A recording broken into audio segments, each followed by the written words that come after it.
seconds, so we can enjoy Harry and Paul in the highest definition. We're pleased to let you beg our wives whenever your fancy beckons. We'll fight with all of our might for your right to develop nuclear weapons.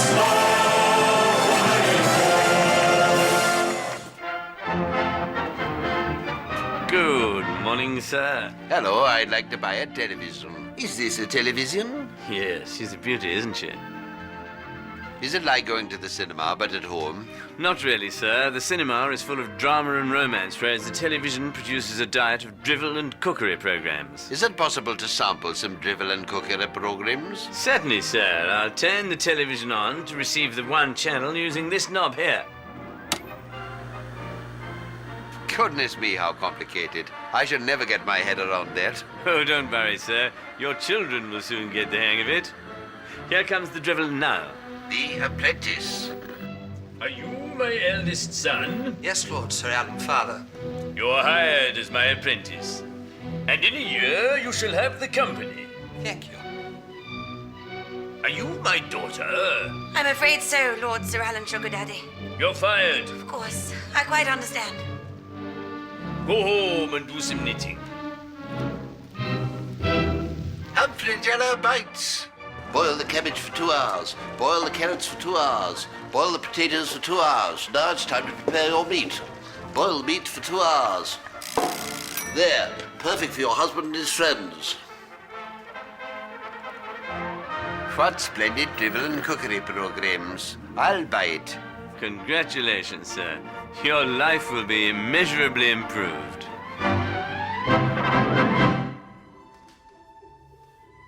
Now tell me, how are you feeling? I am somewhat afeard, Your Honour. Yes, of course. There's no reason to feel afeard. Sheridan here holds the record time for chopping legs off. 18.5 seconds. You won't feel a thing, pain aside. Nurse, more gin, please. And for me, please. Thank you. Now, pay attention, students of anatomy. Oh, my hands are rather cold, I do apologise. 3, 2, 1. Now, Charles, are you playing golf with the Duke of Wellington tomorrow? Oh, yes.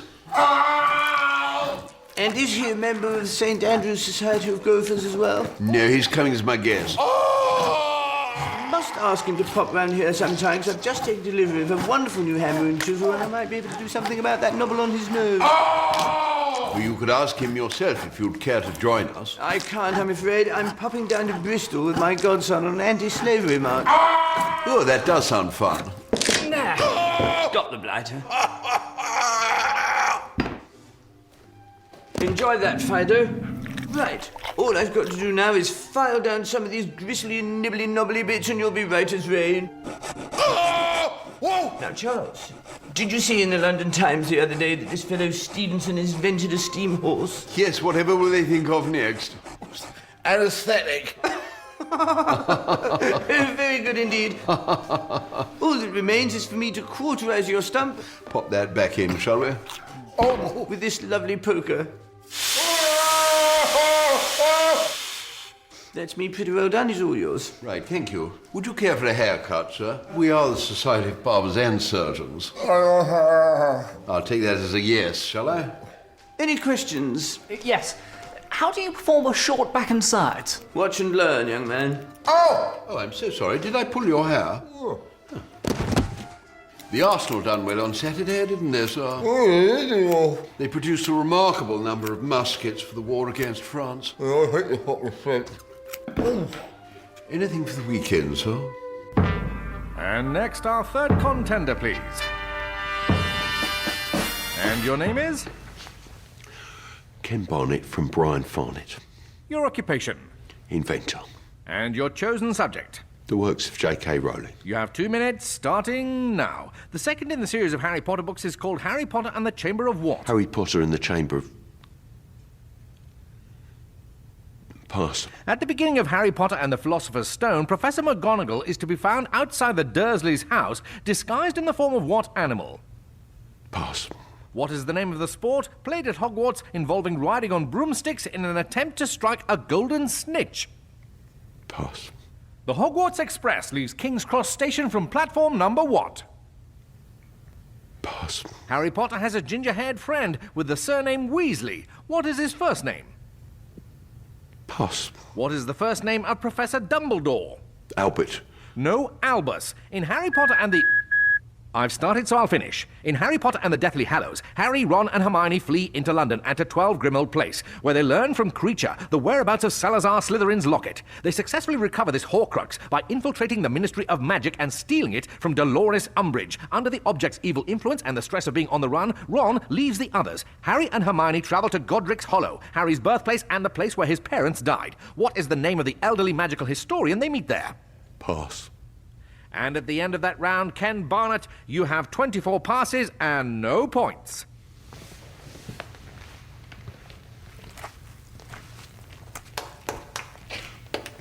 And next, our final contender, please.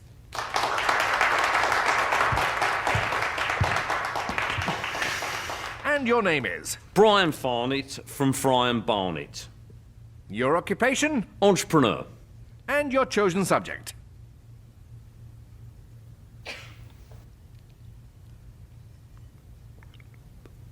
Pass. I think you've got a very good point there, really, Podrick. Now, fill me in on your family. Your daughter by old Cowan marriage. Siobhan, now. Yes, she's a very hard-working little thing, you know. Not as bright as the others, but she went to Rodin and never got out of Cheltenham Ladies' College. And she had an offer accepted from Magdalen College, Oxford. Magdalen College, Oxford. How wonderful. And your daughter by your last marriage? Oh, well, you know, Eileen's doing very well indeed, you know. She had a shoot for Habs the Queen, and she also did a shoot for Vogue. And she's the new face of L'Oreal because she's worth it. Goodness me, L'Oreal, she certainly is worth it, yes. And your daughters from your first marriage? Oh, well, they take after their mother because they're very good brain boxes, you know. Margaret was the senior prosecutor in The Hague. And the other one, Mary, well, you know, she's very, very good woman. And very much in life for the next Taoiseach of the Doyle. The next Taoiseach of the Doyle? Goodness me, they're a high-achieving lot, your Hurley girls, aren't they? Well, they made their father very proud. They're talking about how are you, girls? Yes, they're doing very well. Annabelle's just had her third child with her husband Hamish, who runs something called FunkyWalrus.com. Don't ask me what it is, selling brightly coloured bedspreads on the World Wide Web or something. Lucy's just married her rugby player, and Tara's just got engaged to a funny little fat fellow from Knight Frank Battersea. Nothing goes in, but it's very good value. Hey, you know, the way I look at it is, you know, very, very, very lucky. Very lucky indeed, yes, yes. Now, do you fancy a wank? Well, I was talking to a couple of boys this morning over the gallops. They prefer one off the wrist. Well, a wank was a tip on Radio 4 this morning, but, well, you know, that's a deep program, but I wouldn't let that. A Cornelius Lightfoot. No. John Humphrey's an uppity little fellow. The pompous little git.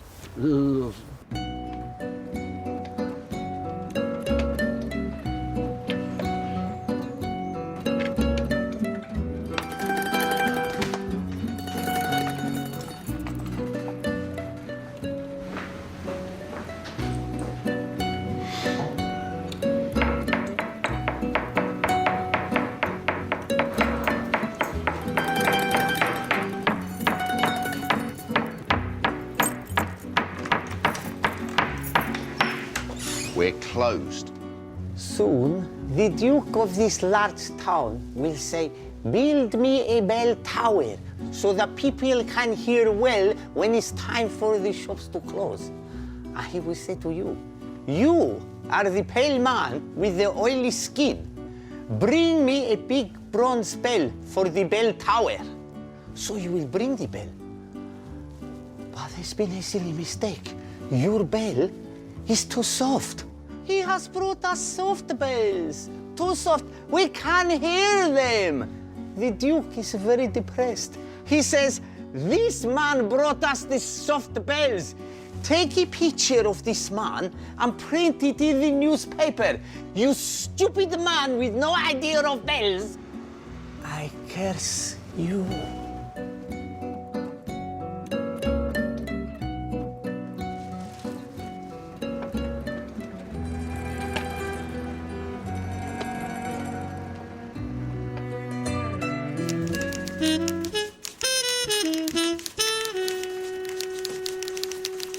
And anyway, Maud Hopkins has got a coloured family moved in next door to her. She says they're all right if you talk to them one-to-one, but they're very noisy and their cooking smells funny and she don't like them. Well, anyway. Harry Belafonte and Sammy Davis Jr., they're coloured and they sing beautiful, so they can't all be bad, can they? And anyway, I'm not saying nothing about the colours. I ain't colour prejudiced. Are you going down the Tottenham Royal on Saturday? I'm walking out with Teddy Buckle. He does boxing. Teddy Buckle? Well, I heard that he started a fight with a chap what had a wooden leg at his Christmas do. You want to watch him? Yeah, well, it was self-defence. That bloke swung at Teddy with his wooden leg. And anyway, on that television advertisement, they say you're never alone with the Strand. Well, that's a lie, isn't it? Betsy Drummond, who works in the Odeon opposite the Locarno, said she saw you waiting for that Teddy Buckle for an hour outside the Locarno, and he never showed up. And you smoked 20 fags in a row and then ran off crying. How tragic. She said your pink card, you look nice. Well, anyway, I actually had something in my eye, as a matter of fact. And anyway, your brother was taunting old Mrs. Sallow as she come out the chiropodist. Threw a conker at her, he did. Then he put a banger through her letterbox. He's tough and short of 10 bob, he is. Gave him a piece of my mind, I did. He looked at me like this, he did. Gormless he is. I like that new green card. It's shame it don't fit you properly. Well, anyway, tain't my brother's fault he's 2 bob short of a pound. He got hit by a doodlebug when he was a babby. And anyway, you used to shame your knickers in the old pillbox on the common, so there. And at the end of your general knowledge round, Ken Barnett, you have 19 passes and no points. The name of the Cornish church in which former poet laureate John Betjeman is buried is St. Enodoc. The US state that has a capital called Pierre is South Dakota. The name of the device capable of storing electricity consisting of conducting plates separated by a layer of insulating material is a capacitor. People suffering from trichotillomania have an impulse to pull out their own hair. The chemical compound H2O is more commonly known as water. The red, amber and green lights found at road junctions and used to control the flow of vehicles are known as traffic lights.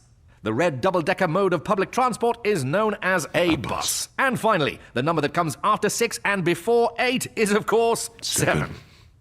You may return to your seat.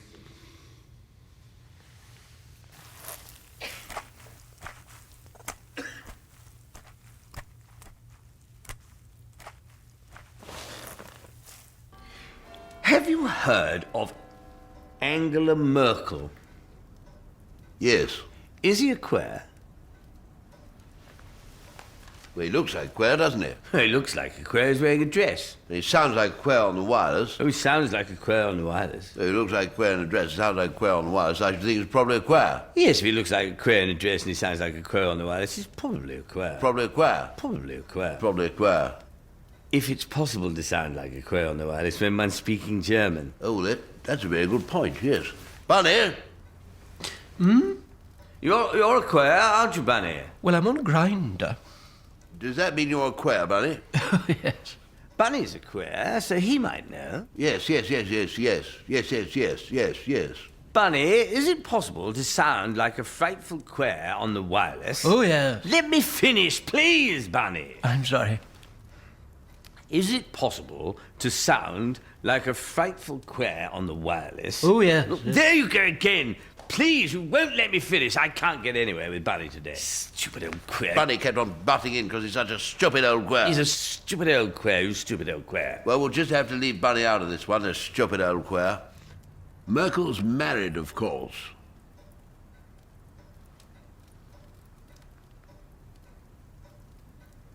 Is she very pretty, his wife? Certainly not. She's a man.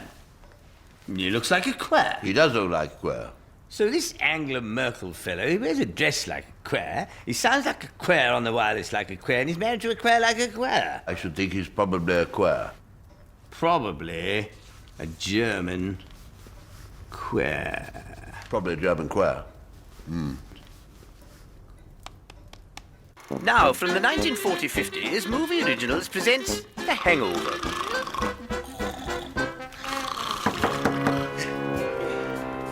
What there?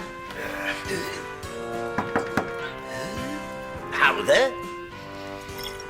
We almost polished off a whole bottle of wine. Just the 3 of us?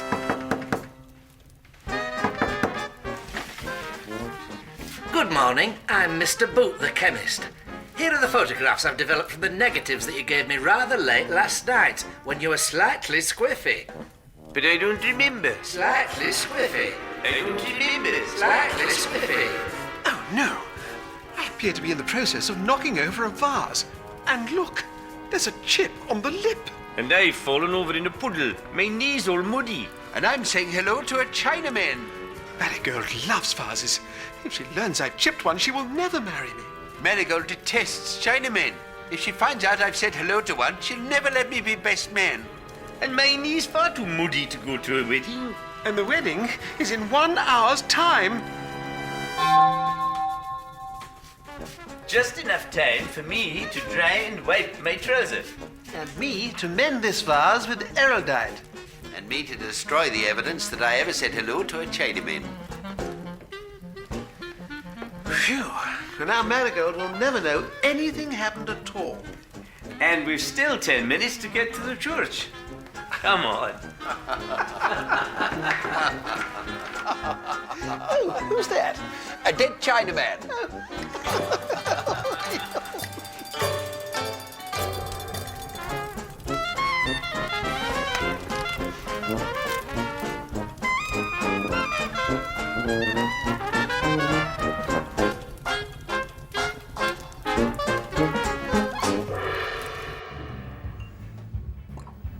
Take a look at the lines on his face.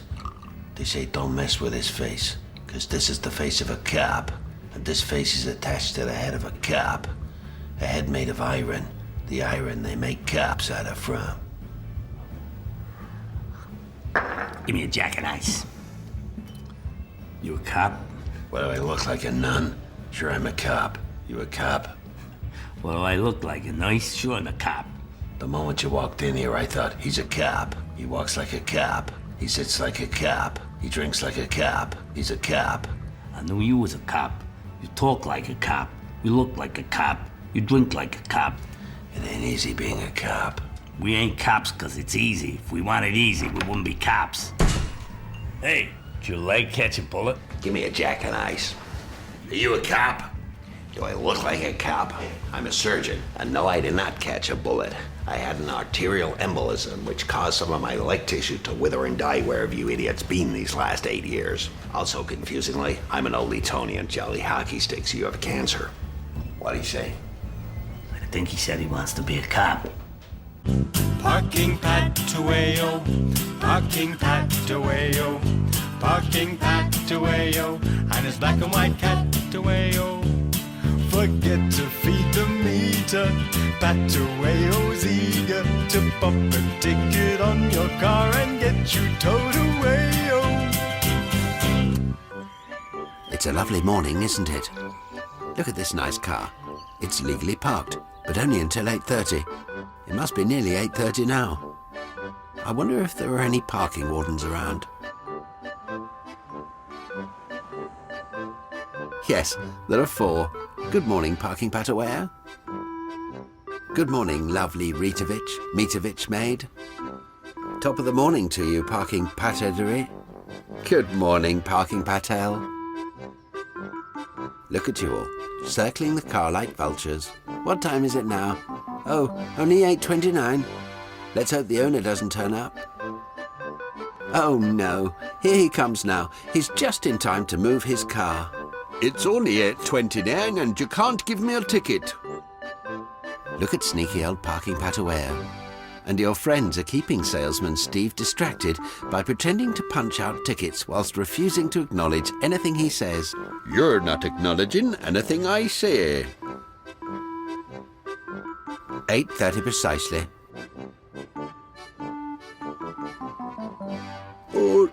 Oh dear, it's 8:30 and I've incurred a well-deserved penalty notice. What a wonderful start to the day.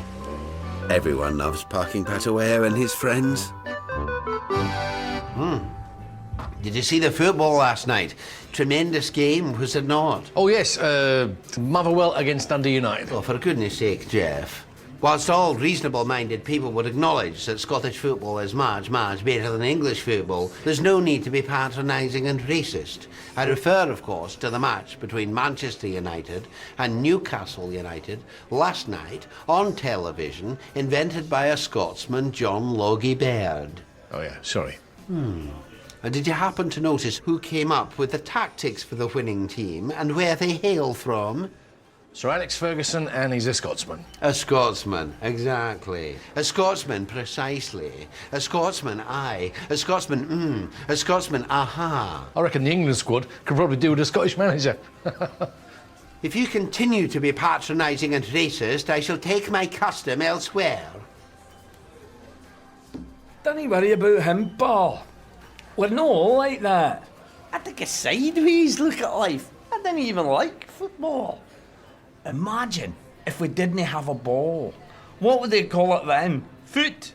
How spooky is that? And anyway, Major Crabtree has asked me round his house Saturday, personal, to open with his ledgers and so forth. So I might be late for bingo. Well, that's not all you'll be late for if you go round there, if you'll pardon my mentioning. Pamela Wells went round there to help him with his ledgers. Now she's shelling peas in the convent. So you eat plenty of onions before you go round there. He's a beast. Yeah, well, anyway. Yeah, well, anyway. Yeah, well, anyway. Well, anyway. And anyway, I saw a gypsy woman lurking outside Bradshaw's this morning. Couldn't see no caravans, mind, but I wasn't going in for no collie. Well, anyway, that Mr. Bradshaw, he's always got gypsy women lurking round there ever since his wife ran off with that short chap. Used to clip the pop bottles. Yeah, and anyway, what you giving up for Lent? I'm giving up carnation milk. What you giving up? Sailors? Chance to be a fine thing. Ta-da! Ta-da.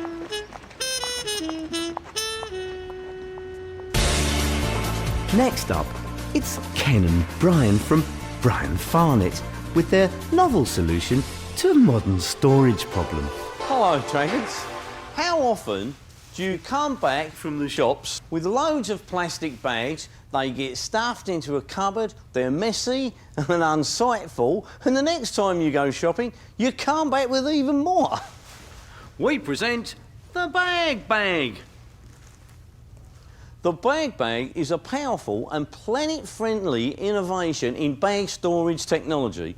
It tucks inconspicuously into a back pocket, but when required, the Bag Bag automatically expands and can accommodate up to 20 plastic bags for an astonishing period of 75 days. What happens to the Bag Bag after 75 days? The Bag Bag biodegrades harmlessly and odiously with no impact on the environment whatsoever. The Dragons are environmentally excited. This is a genuine, totally biodegradable plastic bag. Yes, for storing supermarket plastic bags. I think the point is that you two idiots appear to have come up with a solution to the international supermarket plastic bag problem. This is an ecotastical invention of a lovely, happy, clappy, planet-friendly, hello people's plastic bag. Yeah, if I can be allowed Despite the Dragons' enormous enthusiasm, Brian insists on droning on about keeping bags in the Bag Bag. Shut up your tit. Or a whole year's supply, the 24 box of bag of 3 bags box. Put your socks in it. Do you realise we could ship billions of these things every day at the supermarkets as an ordinary but totally biodegradable bag?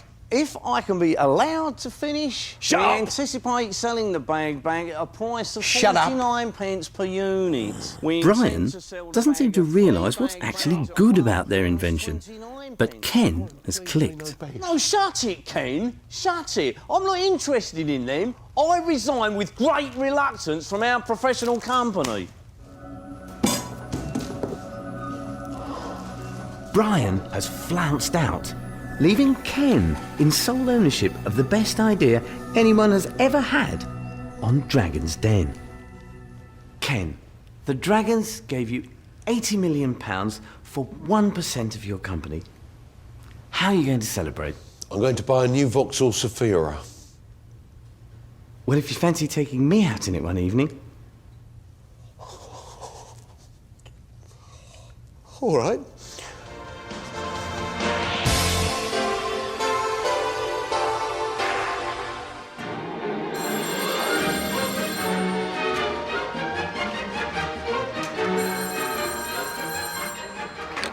Simpkins Motors. I'd like to buy a second-hand car. Do you have a second-hand car for sale? Yes, I do. Is it in good working order? Like new. Would you care to come and inspect it? Oh, that won't be necessary. I'm sure you're an honest man, aren't you? Of course, and I rather resent you even asking the question. I do apologize. Now, do you have a driver's license? Certainly not. It's a voluntary thing introduced by the government. Unnecessary, really, unless you're a woman, that is.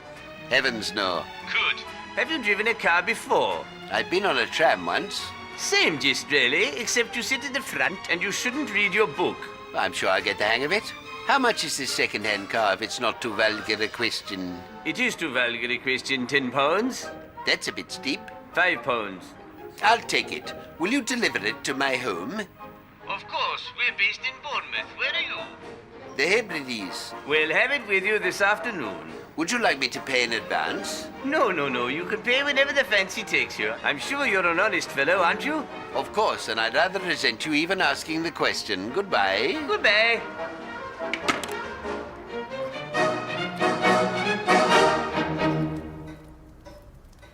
Have you heard of Harry Enfield? Yes. Is he a queer?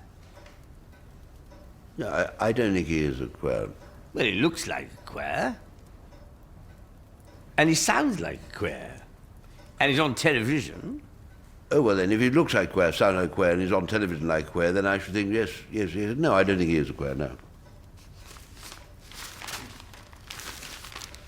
Have you heard of Paul Whitehouse? No. Is he a queer? Yes. Stay with us here on BBC HD. There's more comedy coming up in a few moments with a trip to Hebburn.